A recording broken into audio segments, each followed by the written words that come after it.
have worked on the project Ultra Smart Dustbin, which has been built by using the Arduino technology and the infrared sensors. Nowadays in the urban societies, the dustbins are placed at the nodal positions where they are facing several waste management issues. The dustbins are producing foul smells, they're not being cleaned frequently, overdumped and unmanaged dustbins are acting as breeding grounds for germs and bacteria which are causing serious health hazards. The dustbin lids are quite dirty, which is refraining people to touch them. Hence, we are introducing you to our two Ultra Smart dustbins. These dustbins work with the help of IR sensor and servo motor. Dustbin 1 is acting as the skeleton model and dustbin 2 is ready to be sold in the market.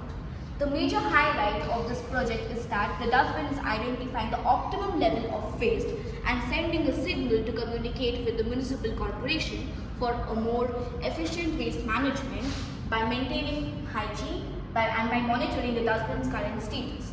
Passing over to Sharma. I'm going to show the demonstration of the dustbin.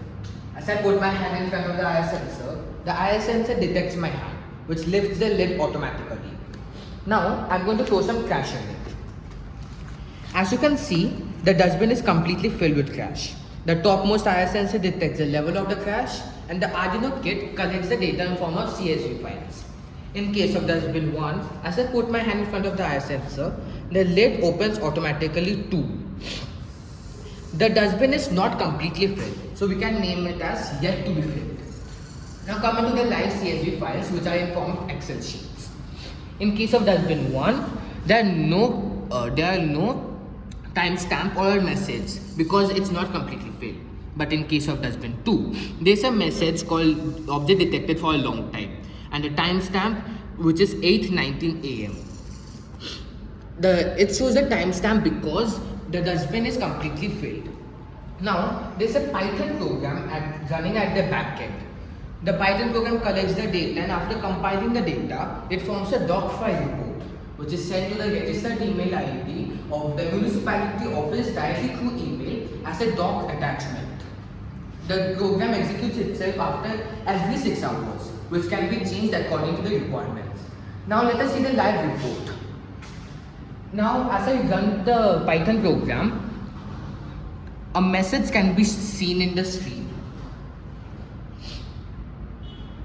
The message says that the report has been sent successfully. This is the registered email ID and you can see the message, the report has been received. Now let us open the document. The document is being downloaded.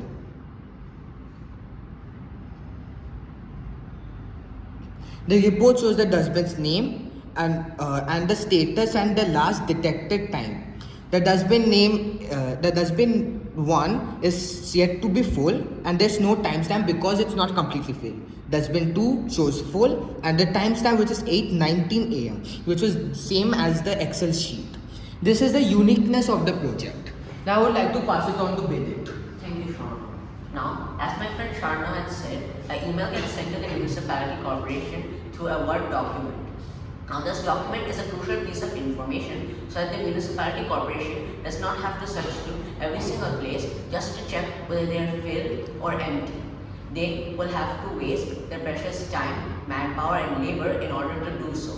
But in our system, this system automatically communicates with the municipal office in order to say which ones are filled and which ones aren't.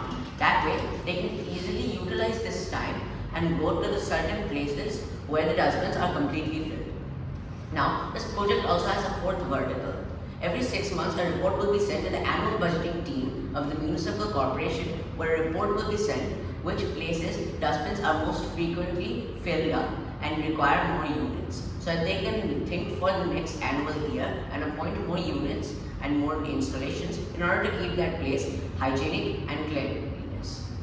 Now, we all are optimistic to implement this project within our daily and regular lives as it is both cost effective and feasible for mass production. Thank you.